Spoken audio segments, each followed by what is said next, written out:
The barrier had protected them for 3,000 years. It wrapped around their entire star system like a bubble made of pure energy. Nothing could pass through it. No weapon, no ship, no signal. They had watched empires rise and fall from behind their shield, and they had never felt afraid. High Elder stood at the great window of the council tower, looking up at the sky. The barrier was invisible most of the time, but sometimes, when the light hit it just right, you could see it shimmer like water. He had looked at that shimmer every day of his long life. It made him feel safe. It made all feel safe. "Another report from the outer stations," said Ambassador La, walking into the room. She was younger than by several hundred years, but she was one of the minds on the council. "The scout ships have detected unusual activity in the neutral zone." Did not turn from the window. What kind of activity? "Ships, many of them. They belong to a species called humans." Made a sound that was something like a laugh. "Humans. Yes, I have read about them. They are new to space travel, very primitive. They control only a small area of the galaxy." La nodded. "That is correct. They have been spacefaring for less than 300 years. Most other species do not take them seriously." "Then why should we care about their ships?" "Because they are moving toward our system." Finally turned to look at her. His face showed no worry, only mild curiosity. "Many species have tried to reach us, La. The Empire sent a fleet of 10,000 ships. The barrier destroyed them all in seconds. The collective tried to drill through with energy weapons for 50 years. They gave up and went home. What can these humans do that the greatest powers in the galaxy could not?" La did not have an answer. She simply bowed her head and said, "I will continue to monitor the situation." After she left, returned to looking at the sky. He thought about the humans and smiled. Every few centuries, some young species would try to breach the barrier. They always failed. The barrier had been built by the architects, a civilization so old that no one remembered what they looked like. Their technology was beyond understanding. It was beyond breaking. They had found the barrier when they first left their planet thousands of years ago. It was already there, waiting for them. Some believed the architects had built it specifically to protect them. Others believed it was just luck. Either way, they had never needed armies or weapons. The barrier was their army. The barrier was their weapon. 3 days passed. Attended council meetings and signed documents, and did all the boring work that came with being High Elder. He forgot about the humans completely. Then La came to him again. "The human ship is still approaching," she said. Her voice was different now. There was something in it that had never heard before. It sounded almost like concern. "One ship?" asked. "Yes, just one." "Then there is nothing to worry about. One ship cannot do anything." La handed him a data pad. "Our scouts managed to get a visual reading before the ship moved out of range. I think you should see this." Looked at the image on the screen. It showed a ship unlike anything he had ever seen. It was massive, larger than any vessel in the historical records. Its hull was covered in strange markings and what looked like weapons. So many weapons. Cannons and launchers and devices that could not even name.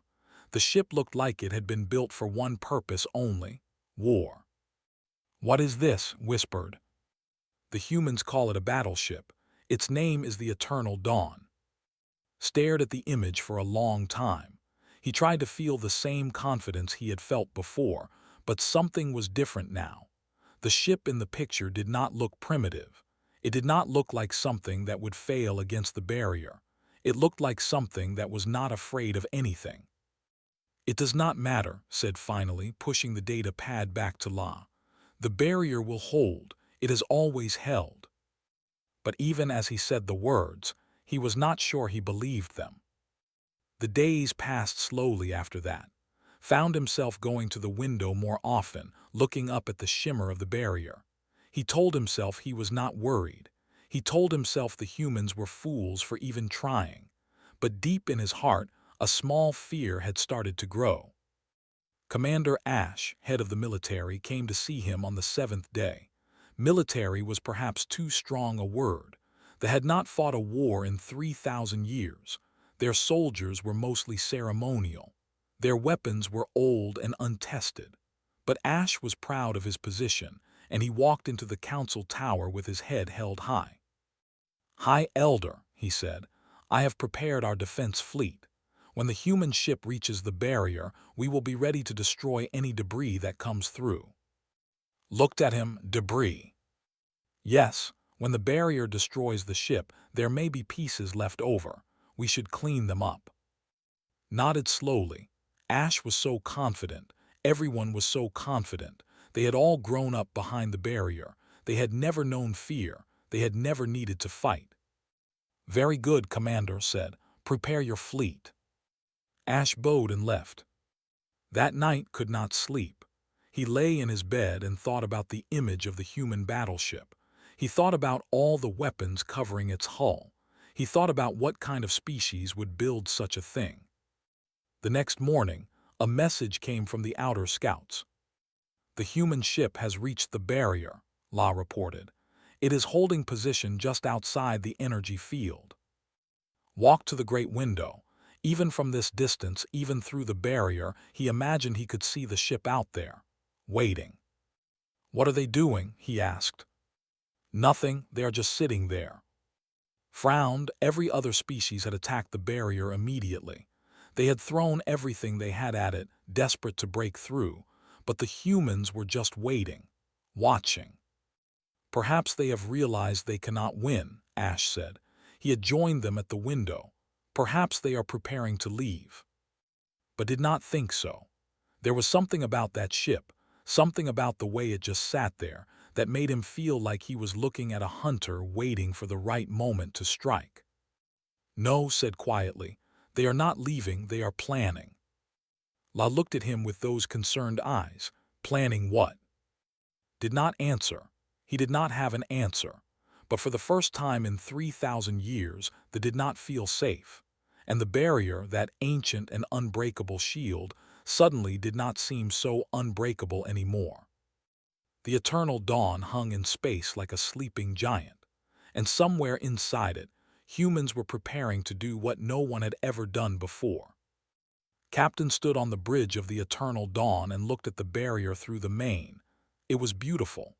Energy flowed across its surface like rivers of light, creating patterns that changed every second. He had never seen anything like it. "Distance to barrier, 500 kilometers, reported Lieutenant Park Sora from her station. "All systems are ready, Captain." Nodded but did not speak. He was thinking about the mission. He was thinking about all the people counting on him. He was thinking about whether he was doing the right thing. "Captain," Sora said, "is everything all right?" Turned to look at her. She was young, only 28 years old, but she was the best tactical officer he had ever worked with. She was also honest, which he appreciated more than skill. "I am thinking about what we are about to do," he said. "We are going to break through a barrier that has protected them for 3,000 years. We are going to enter their space without permission. Some would call this an act of war." Sora was quiet for a moment. Then she said, "Some would call it an act of desperation." Smiled sadly. "Yes, that too." Chief Engineer One's voice came through the communication system. "Captain, the breach device is fully charged. We can activate it on your command." "Thank you, One, stand by." Walked to the center of the bridge and looked around at his crew. There were 60 people on the Eternal Dawn. Each one of them had volunteered for this mission. Each one of them knew they might not come back. Dr. Hanbai, the ships, came to stand beside him. She had spent 10 years studying them from a distance, learning everything she could from old records and intercepted signals.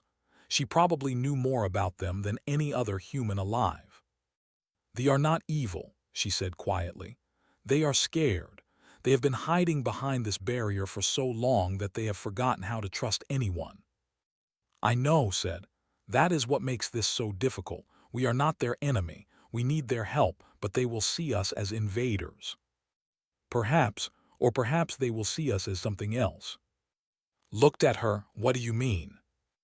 Bai smiled. They have been alone for 3,000 years. No one has ever reached them. No one has ever been strong enough. When they see that we can do what no one else has done, they might feel fear, but they might also feel curiosity. They might wonder what kind of people we are. Thought about her words. He hoped she was right. He hoped they would be willing to talk before they started shooting. Captain, Sora said, I have to ask, are we sure about this? The barrier has never been breached. We are basing everything on technology we do not fully understand. She was talking about the breach device. It was built from technology found in ancient ruins on Mars, ruins that belonged to a civilization called the Architects, the same civilization that had built the barrier. When humans first found the ruins, they did not understand any of it. The writing was strange. The machines were beyond anything humans had ever seen, but humans were stubborn. They spent 30 years studying the ruins. They learned to read the architect language, something no living species had ever accomplished, and they learned how to use some of the architect technology. The breach device was the result of all that work. In theory, it could create a temporary opening in the barrier. In theory, no one had ever tested it before. I am sure of nothing, said to Sora, but I am sure of why we are here. He walked to a screen on the wall and pressed a button. An image appeared. It showed a hospital on a colony world called New Eden. The hospital was full of people, men, women, children. They were all sick. They were all dying. The plague said, it has spread to 47 worlds. 2 billion people are infected. 100 million have already died, and the numbers grow every day. The bridge was silent. Everyone knew about the plague. Everyone had lost someone to it. They have a cure, continued. Their medical science is the most advanced in the galaxy. They could save everyone, but they refuse to share. They refuse to even answer our messages. They sit behind their barrier and watch while innocent people die. His voice was calm, but there was anger beneath it. A cold, quiet anger that had been building for 2 years. We tried diplomacy. We tried begging. We tried everything. And now we are trying this. If breaking through that barrier is the only way to save billions of lives, then I will break through it, and I will face whatever judgment comes after. No one argued. No one disagreed. One said into the communicator, activate the breach device. Yes, Captain. The ship began to hum. Energy flowed from the reactor to the device mounted on the front of the hull. The device was shaped like a large ring, and as power filled it, the ring began to glow. On the barrier rippled. It had never rippled before. For 3,000 years it had been perfectly still, but now waves of light spread across its surface, moving outward from the point where the breach device was aimed. It is working, Sora whispered. It is actually working. Said nothing. He watched the barrier with wide eyes. He watched as a hole began to form in the ancient shield, small at first, then larger, large enough for a ship to pass through. Breach successful, one reported. The opening will remain stable for approximately 6 hours. Take us through, ordered, slowly, and keep all weapons offline. We are not here to fight. The Eternal Dawn moved forward. The massive battleship passed through the barrier like a thread through a needle. For one long moment, energy surrounded them on all sides, filling them with light. Then they were through. Space, for the first time in 3,000 years, outsiders had entered. Captain, Sora said, her voice tight, I am detecting multiple ships approaching, military vessels, at least 50 of them. Sat down in his command chair. Let them come. Remember, we do not fire first. We do not fire at all unless there is no other choice. And if they destroy us? Looked at the screen, at the alien ships racing toward them. He thought about the sick people on New Eden. He thought about the children who would die without medicine. Then we die, he said simply. But we die trying to save others. There are worse ways to go. The Eternal Dawn continued toward the weapons cold. shields raised, carrying nothing but hope and desperation into the unknown. Commander Ash had trained his entire life for battle. He had studied ancient war tactics. He had memorized the strategies of generals long dead. He had prepared himself for the day when they would need to fight. He had never imagined that day would actually come. "All ships form attack pattern," he shouted into the communication system. His voice echoed across 50 warships, 50 vessels that had never fired their weapons at a real enemy, 50 crews that had never seen combat. The human battleship sat in space ahead of them, massive and dark and covered in weapons. It was not moving. It was just waiting. "Commander," one of his officers said, "the human ship is not raising shields or charging weapons. It appears to be defenseless." Ash frowned. "A trick. It must be a trick. No one enters enemy space without preparing to fight. Perhaps they are surrendering. They just broke through a barrier that has stood for 3,000 years. They are not surrendering. They are planning something." Ash studied the human vessel on his screen. The Eternal Dawn, the scouts had called it. A strange name. Dawns were beginnings. Eternal meant forever. An eternal beginning. What did that even mean? "All ships," Ash commanded, "fire at will." 50 warships opened fire at once. Energy beams crossed the empty space between the fleets. Missiles launched from their tubes. The combined firepower was enough to destroy a small moon. It all hit the Eternal Dawn. And nothing happened. The human ship's shields glowed blue as they absorbed every attack. The energy simply disappeared into the barrier around the vessel. The missiles exploded against the shields and left no mark. "Increase power," Ash screamed. "All weapons maximum output." The ships fired again and again. For 5 minutes, they poured everything they had at the human battleship. Their weapons overheated. Their power cores strained. Some of the older ships began to shut down from the effort. When the attack finally stopped, the Eternal Dawn was still there. Its shields flickered once, then stabilized. It had not moved. It had not fought back. Ash stared at his screen in disbelief. "This is impossible," he whispered. On the High Elder watched the battle through a long-range scanner. Ambassador La stood beside him, her face pale. "Our entire fleet," said quietly. "Our entire fleet attacked them, and they did nothing." "Their shields are too strong," La said. "Our weapons are 3,000 years old. We never needed to improve them. We never thought we would need to fight." Felt something he had not felt in centuries. Fear, true, deep fear. "Why are they not attacking?" he asked. "They have the power to destroy Ash and all his ships. Why are they just sitting there?" La shook her head. "I do not know." On the Eternal Dawn, Captain gripped the arms of his chair as another volley of weapons hit the shields. The ship shook, but the shields held. They would hold for hours more if needed. "Captain," Lieutenant Park Sora said, "our shields are at 87%. The weapons are not strong enough to damage us." "Good, maintain position. Do not return fire." "Some of the crew are questioning the order, sir. They want to know why we are letting them attack us." Stood and walked to the... He watched the flashes of light as weapons exploded against his shields. Each flash represented fear. They were terrified. They had been safe for so long, and now something had invaded their home. Of course they were fighting. "They are not our enemy," he said loud enough for the whole bridge to hear. "They are scared. They are defending their home against what they think is a threat. If we fire back, we prove them right. If we destroy their ships, we become the monsters they fear. We did not come here to conquer. We came here to save lives." The bridge was quiet.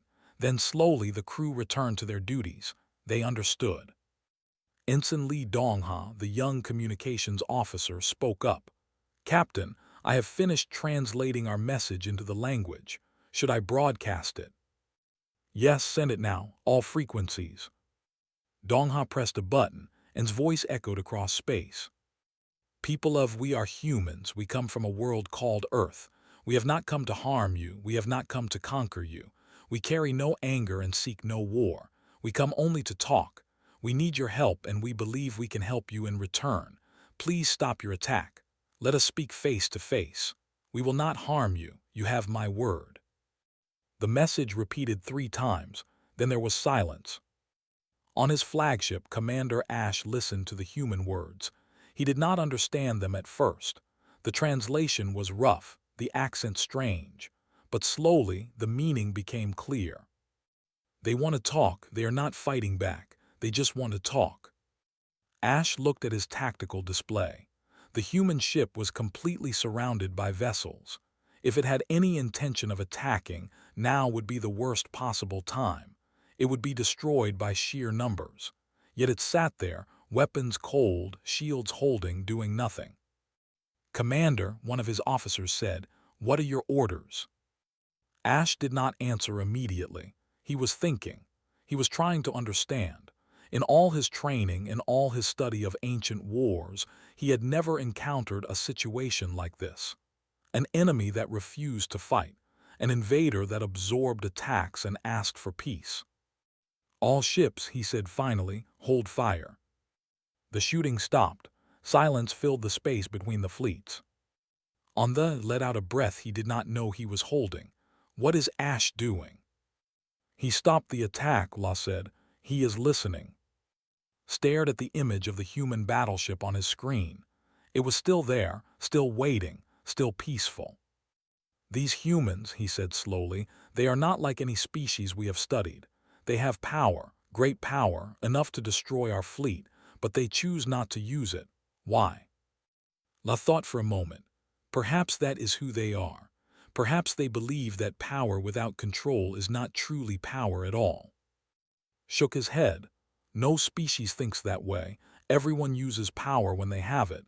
Everyone takes what they can. "Perhaps," La said, "that is what makes humans different." On the eternal dawn, Captain watched as the ships slowly lowered their weapons. It was not victory. It was not even trust, but it was a beginning. "Ensign Lee," he said, "send another message. Tell them we are going to move toward there, slowly. Tell them we mean no harm. Tell them we only want to meet their leaders." "Yes, Captain." The eternal dawn began to move.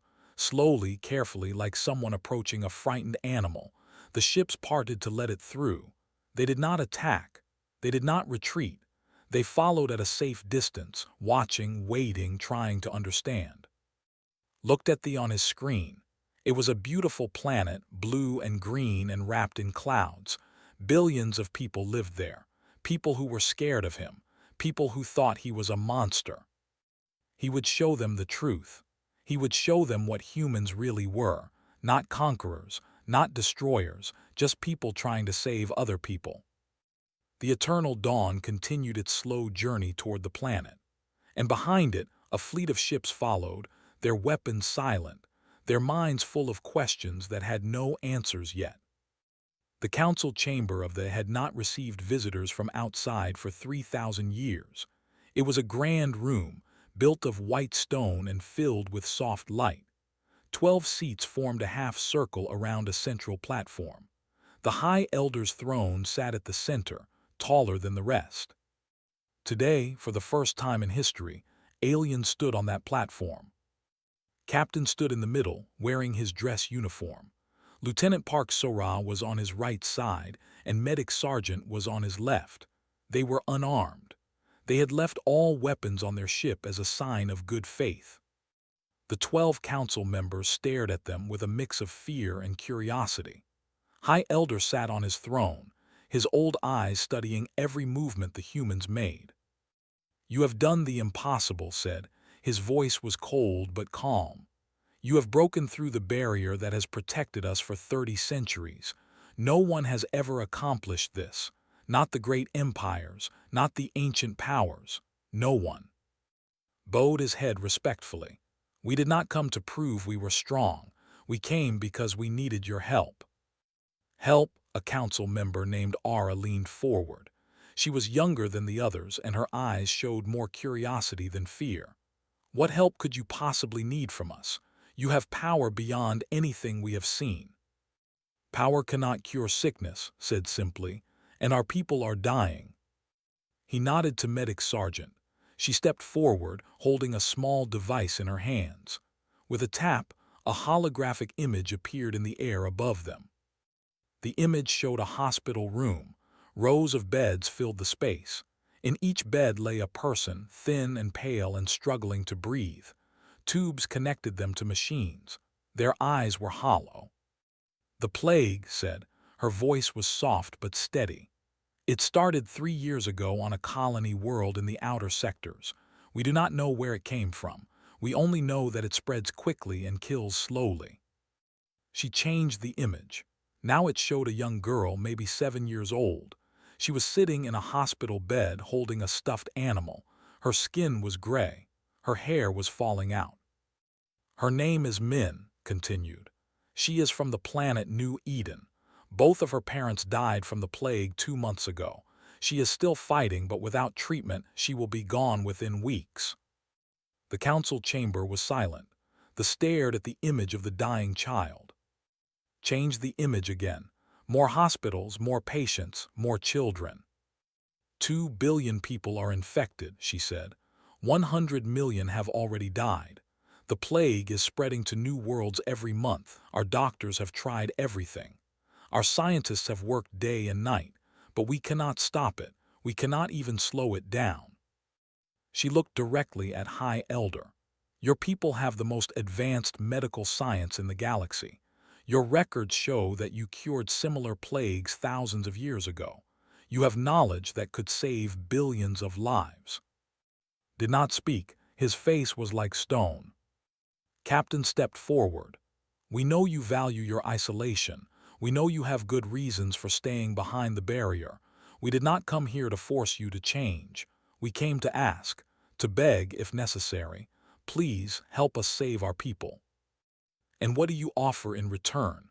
Another council member asked. His name was and his voice was harsh. You break into our home, you demand our knowledge, and you offer nothing. Reached into his pocket and pulled out a small crystal. It glowed with a soft blue light. This contains everything we have learned about the architect language, he said. For 30 years, our best scientists studied the ruins on Mars. They decoded the ancient writing. They learned to read the words of the beings who built your barrier. The council members exchanged glances. The architects were sacred to their technology was. Their language was considered unknowable. You can read architect text, Ara asked, her voice filled with wonder. Yes, and we will share everything we know, all our translations, all our research, in exchange for the cure to the plague. Silence filled the chamber. The council members whispered to each other. Some looked angry, some looked scared, some looked thoughtful. High Elder raised his hand, and everyone fell silent. You ask us to end 3,000 years of isolation, he said slowly. You ask us to open our doors to the galaxy. You ask us to trust a species we have never met, a species that forced its way into our home with weapons and power. We did not come with weapons raised, Sora said. She spoke for the first time and her voice was calm. We came through the barrier, yes, but we did not fire a single shot. Your fleet attacked us for 5 minutes and we did not fight back. We could have destroyed every ship. We could have burned your cities. We did none of these things. We only asked to talk. Why? Demanded. Why would you allow yourself to be attacked and not respond? No species does this. No one is that foolish. Looked at the old leader. Because we are not here to hurt you. We are here to save our children. Violence would not help us do that. So we chose peace, even when peace was dangerous. Ambassador La, who had been standing quietly by the door, stepped forward. High Elder, may I speak? Nodded. I have studied these humans since they first appeared in our sensors, she said. I have watched them closely, and I believe they are telling the truth. They did not come to conquer, they came to survive. That does not mean we should help them, said. Our isolation keeps us safe. If we open the barrier, others will follow. We will be vulnerable. We are already vulnerable, La replied. They proved that by coming here. The barrier is not as unbreakable as we believed, and if humans can break through, others will learn to do the same. Our choice is not between safety and danger. Our choice is between facing the galaxy alone or facing it with allies. The chamber erupted in arguments. Council members shouted at each other. Some demanded the humans be executed. Some called for negotiation. Some sat in shocked silence. Through it all, Captain stood calmly. He did not argue, he did not threaten, he simply waited. Finally raised his hand again. Silence returned. "We will vote," he said. "Each council member will choose, help the humans or send them away." One by one, the council members spoke their decision. 6 voted to help, 5 voted to refuse. The vote was tied. Everyone looked at. The High Elder held the final vote.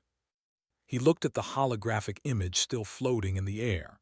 The dying child, Min 7 years old, holding her stuffed animal, waiting for help that might never come. Closed his eyes. When he opened them again, there were tears on his face. "For 3,000 years we have hidden behind our barrier," he said softly. "We have watched the galaxy suffer. We have watched wars and plagues and disasters, and we have done nothing. We told ourselves we were safe.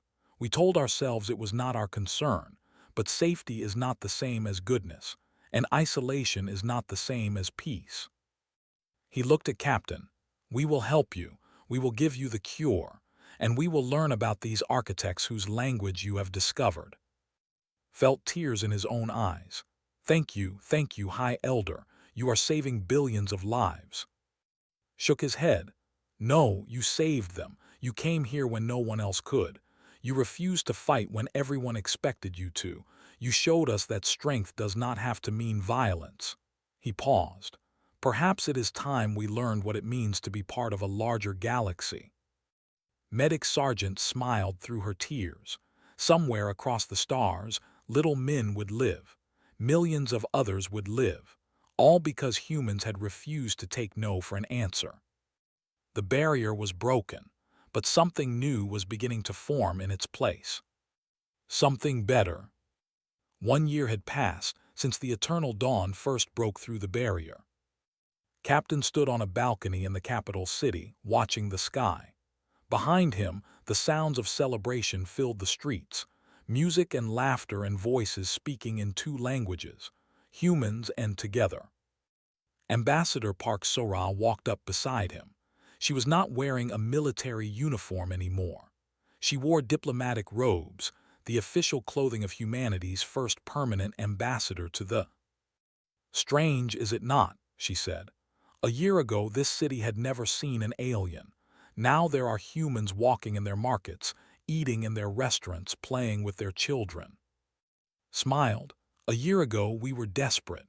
We broke through their barrier with experimental technology and hoped they would not kill us. Now look at us." "Now look at us," Sora agreed. In orbit above the planet, medical ships were preparing to launch. They carried supplies to treat the plague, enough for dozens of worlds. The cure had worked even better than expected. The plague was dying. Billions of people would survive. Little Min had been one of the first to receive treatment. The last had heard she was healthy and strong, living with her grandmother on New Eden. She wanted to be a doctor when she grew up. She wanted to help people, just like the doctors who had saved her life. High Elder appeared on the balcony. He moved slowly now, his age showing more with each passing month, but his eyes were bright and clear. "Captain," he said, "I was hoping to find you here." Bowed respectfully. "High Elder, it is good to see you." Walked to the edge of the balcony and looked out at the celebrations below. Children were playing a human game, kicking a ball back and forth. Human visitors were learning dances, moving awkwardly but with huge smiles on their faces. "When you first arrived," said slowly, "I was terrified. I thought you had come to destroy everything we had built. I thought our 3,000 years of peace were ending." "I understand," said. "We came unannounced. We broke through defenses you believed were unbreakable. You had every right to fear us." Shook his head. "No, I did not fear your weapons or your power. I feared what you might make us become. I thought that contact with the galaxy would change us, that we would have to learn to fight, to hate, to fear, that we would become like all the other species who had tried to invade us. And now, turn to look at him. Now I understand that you did not come to change us. You came to show us who we could be, not conquerors, not warriors, but helpers, healers, partners. Chief Engineer 1 joined them on the balcony. She had been working with scientists for months, sharing human knowledge and learning technology. The combination of the two was creating discoveries no one had imagined. "Hi, Elder," she said. "I have news from the research station.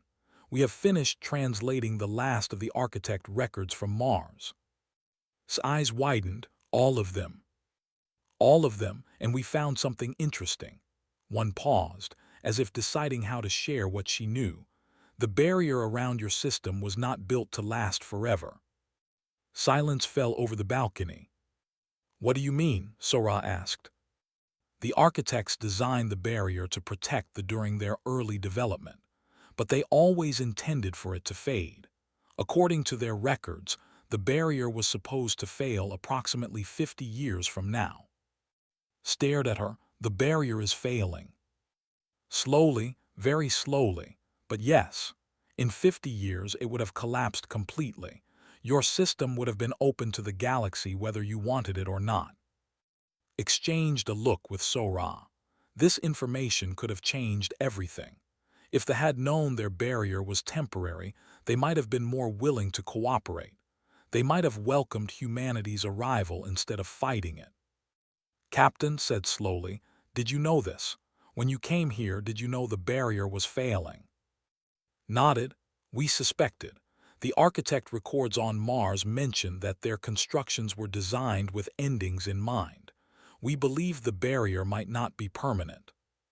"And you did not tell us. You did not use this knowledge to convince us to help you." "No." "Why not?" Thought for a moment before answering. "Because we did not want to force you.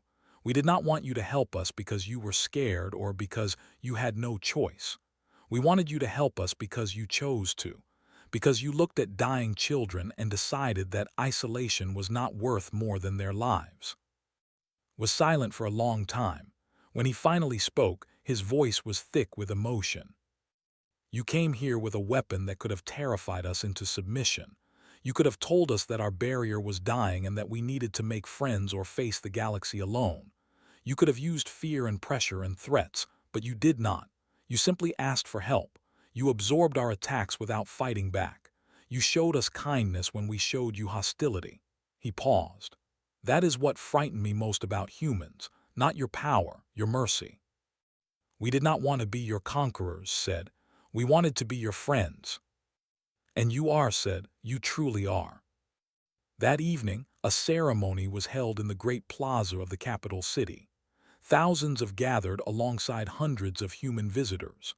High Elder stood on a stage, with Captain and Ambassador Sora beside him. "For 3,000 years," said to the crowd, "we have been alone. We have hidden behind our barrier and watched the galaxy from a distance. We believed this made us safe. We believed this made us strong, but we were wrong." He gestured to the humans standing beside him. "1 year ago, these people came to us. They came with power we could not match, but they did not use it to harm us. They came with knowledge we did not have, but they did not use it to trick us. They came with desperation in their hearts because their people were dying and they asked us for help. And in doing so, they helped us see something we had forgotten. That true strength is not about walls and barriers and hiding from the universe. True strength is about reaching out, about trusting, about helping others even when it is dangerous." He turned to face the barrier, visible as a shimmer in the evening sky. "Tonight we take the first step toward a new future. Tonight we lower the barrier by choice, not because it is failing, not because we are forced, but because we are ready to join the galaxy as partners, not as prisoners." He gave a signal. Somewhere in the distance, machines hummed. The shimmer in the sky flickered, then faded. For the first time in 3,000 years, they looked up at an open sky. Stars, millions of stars. And out there, millions of worlds, millions of species, millions of stories waiting to be discovered. Children gasped in wonder. Adults wept with joy and fear. And through it all, humans stood together, looking up at the same sky. Captain felt a small hand grab his. He looked down and saw a child, no more than 5 years old, staring up at him with huge eyes. "Are there really other worlds out there?" the child asked. Knelt down to meet the child's eyes.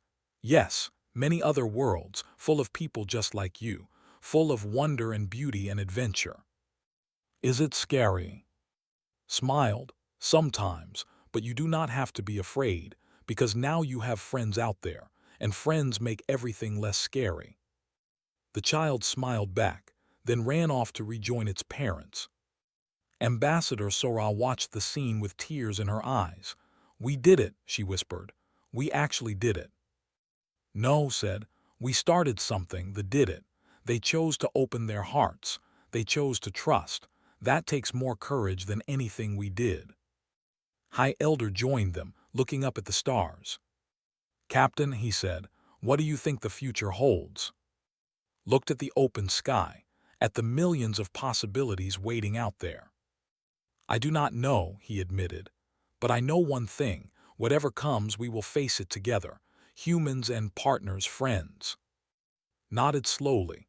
"An eternal dawn," he said, "a new beginning that never ends. I think I finally understand your ship's name." Smiled. "Yes, that is exactly what it means." Above them, the stars shone brightly, welcoming them into a galaxy they had hidden from for so long. And somewhere out there, human and ships were already flying side by side, exploring new worlds, making new friends, building a future that neither species could have imagined alone. The barrier was gone, but something far stronger had taken its place. Hope.